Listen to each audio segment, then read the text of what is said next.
Oh, hello. Me and my shadow are back. Okay, so for iSchool, again, just to kind of start with our foundation, and what I like to do, let me back up. One thing that I've been thinking about is how in politics and the messiness, I think, of our conversations, how we don't really think about the words that we use. And two words that I want to talk about real quickly is conservative versus liberal. Now, that gets into politics and messy stuff, but as far as education is concerned, what I would like to emphasize, at least my experience, is that liberal is open. It's liberal, it's wide, right? I don't mean emotions or ideas. I just mean, oh, I do mean ideas. So, for example, when I sat down and thought about, okay, what are some things that I would like to learn? Not that I'm going to rely on school for, but what do I need today? What would I like to do to build up my kind of education as I take control of my own? And so the idea of education is you want to start off with a quote liberal education. And what that means is it's just you want to take math and science and history and English and you want to take a variety of courses are as many as you can until you start to figure out what works best for you. And then you conserve your time and energy more into things that are more beneficial to you and how you click, how you tick, how you think. And so that's the idea, to get a wide variety at first, but then to conserve that.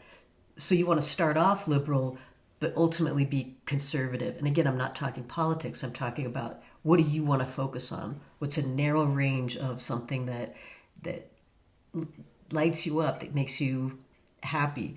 So like I took a finance course and I did not like it, but because I'm not that good at it. But I wonder why a lot of students aren't good at finances, but we have algebra and trigonometry. Anyway, so then what I do is my big passion, of course, is iSchool, to create an imaginary, what I think is an idea. And it might sound crazy, but it's like the more I thought about it as like a joke, the more it kind of set into my conscious, into my subconscious. And then once I'm home, it just made it a little bit easier because it's like, wow, I had this idea. Now I can actually put it into action. And so, like I said, I don't want to rely on technology. I love technology. But I also know technology can be fickle. It can be taken away pretty quickly. So when I take my travels, we're going to take another road trip coming up. I think I mentioned that. Because I think part of learning isn't just being stuck in a classroom, right? We went and talked to people and saw monuments and geographical wonders. Did I say that right? Just driving around and just seeing the United States is really an education that you can't get on a test, bubbling in data points. So I kind of get spread out liberally, but liberal can be chaos. So the more I build, the more conservative I can be. So I can even just reduce my whole class so far to just my little notebook. Breathe consciously, deliciously, enjoyment, and feel. Be human. That probably sounds creepy. Breathe, sleep, eat, play, sense. No business management systems. That's how I spend hours of a day of my time. Four noble. Anyway, so the more I do this and the more repetitious I am, and some things might have just flown away, but what I'm doing is I'm building a real grounding sense. And so I thought about just some things I wrote down. I'm just going to read these really fast. I'm going to maybe take breaks just to give you some ideas for yourself. Take your time doing any projects at school. Just do it slowly. What's the rush? And you're going to find that really challenging, because if you do take your time and you actually want to learn this stuff, you're going to see how strong the forces are against you to do that. Start studying things that, again, not that you might necessarily enjoy, but that are going to be really beneficial. Like I said, the Constitution, any part of the Constitution, any philosophy. All religions are philosophical, or are philosophies, but not all philosophies are religious. You can take your pick, whatever gives you a sense of grounding. I recommend at least 3 things a day. When you get up in the morning, have your own, I don't know what other word to use but ritual. When you get up in the morning, even for like a few minutes, before your eyes open, just give yourself even 15 seconds to just say, wow, how do I feel right now? If you remember dreams, great. If not, how do I feel? Make your bed. And I know that sounds very old-fashioned, but here's my logic on that. When you make your bed in the morning, your brain is going to kind of click that it's like, okay, I'm taking something on myself, and your reward at the end of the day is that you've done something for you. You get this, maybe a nice made bed to come home to, because it's a nurturing thing to do. And beds are just so sacred in our subconscious. We're spend a lot of time in there. So take care of that. That's a simple thing. So make your bed in the morning. Have some kind of nighttime ritual. And then throughout the day, I was thinking about, just again, basic breathing. And one of the things that I learned in one of my little dance classes, I don't mean little, just one of my dance classes, is I realized how bad my posture has been for all these years.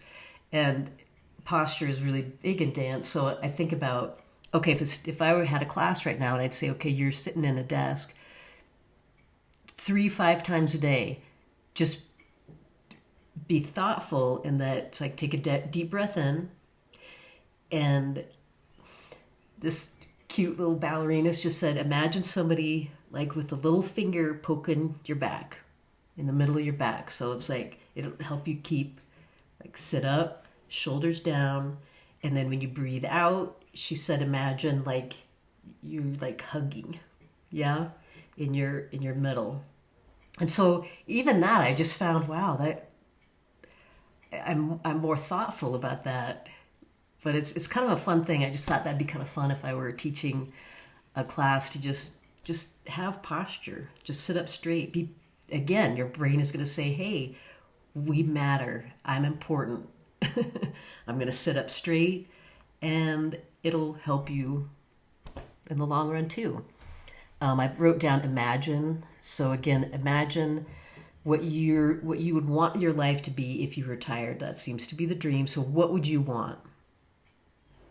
And a lot of people can't do that when they retire because they've been so conditioned with other things, their structure their whole life, whether it's school, then a job. And so a lot of people, when they retire, they don't know how. Because people just think, oh, I'm just going to go, hang out, and everybody thinks about a beach. But what are you going to do day in and day out? How do you want to structure your day that's good for you? I just put down, okay, here's the quick round. Be original. Just make observations. Think for yourself. Learn about derivatives. Because we're all derivatives. I mean, we've all derived from something. Our thoughts have derived from something. So, be original. Even just saying one thing, or I don't know. What are 2 things you want banished in your life? I thought about that jar. I didn't grab it, but I do have a jar. It's like, okay, what do you want to add to your life? What do you want out of your life? What kind of structure, what kind of things, what skills do you want to build? Get real, balance, nurture, be honest. Just do one grounding thing a day for yourself. One, and I don't mean grounding probably has a bad connotation.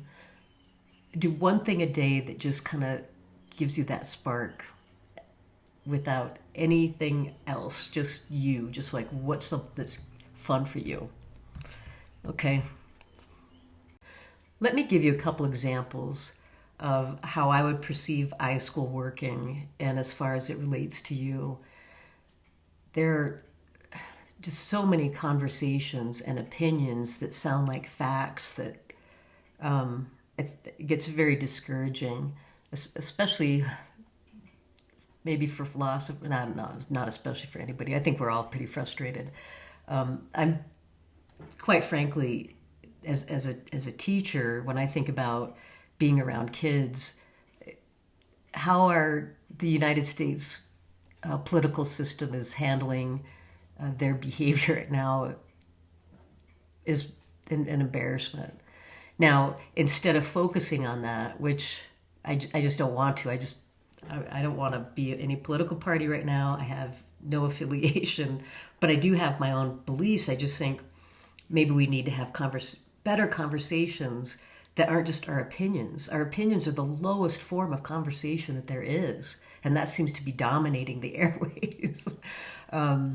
And so here's an example. If you learn some of these things, let's say the sweat, like let's say you wear a sweatshirt to work.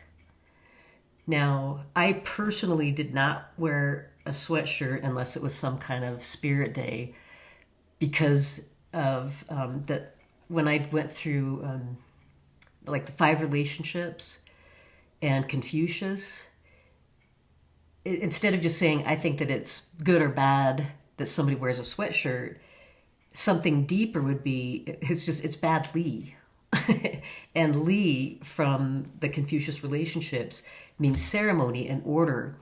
So it still could be your opinion, but for me to make that decision, I don't like to wear sweatshirts when I went to school. I didn't used to like to wear sweatshirts when I went to school because what I wear is a representation of who I'm presenting myself to. Yes. So I wore the same thing. I'd wear a scarf. My dance goes, whatever. But it was important for me to honor students. It wasn't about me and my dress code. I mean, it is because it's my comfort and things like that. But it has more to do with the situation where I want to honor students by how I dress. So do you see what I'm saying? It's a big difference between just starting to just get emotional and get angry or not angry that somebody's wearing a sweatshirt or not. You can have something a little bit more substantial by understanding Confucius, by saying it's bad Li, it's bad order. Just like you wouldn't dress badly to a wedding or to a few. Okay, my video stopped. So again, the idea is it's not about you necessarily in those situations. It's about who you're honoring. And then the second point that I was going to make, which is conversations about, there's almost like a joy from political parties watching each other get brought down. Do you understand what I'm saying? It's almost like there's joy in watching someone that you don't like go down. Now, there may be some kind of justice that you think, but to have joy at watching anybody's demise, I think once again it says something about us. So to get your own value system, I have no control over the crazy Congress. I have no control over that. I only want to focus on you students. That's where my conservation is. I'm conservative in that I want to only focus on education. iSchool is my day 24/7. And what I mean by that is it's iSchool is about me and how I want to be a better person. I've made a lot of mistakes. And I can't fix that. And I can't really apologize because it doesn't really do anything. But what I can do is I can start to be a better person myself, get more education, and not just rely on the people that are in charge who I don't know that I rely on so much. So again, start thinking about what are some things that are good for you. I've given you suggestions, and I'm going to continue to maybe give some information that'll piss you off, but it's not because I want you to be upset. It's because I want you to use that frustration, if you believe any of the things that I present, to not be dismissive of yourself, but to say, okay, at least I know the truth, at least I know what's happening. Now I can begin to take small steps every day for free and for fun, maybe not so fun, but to just take your own education, your own skills in with yourself. No. Ciao for now. The term to focus on for watching someone else in pain would be shows a lack of humanity, which again I would go back to Confucius, and it's Ren, and I don't know if I'm saying that right, but the idea, and again I wouldn't get caught up in the words sometimes. It's the ideas, it's the philosophies behind them that are more important. So that would be Ren. That's it. Just wanted to include that.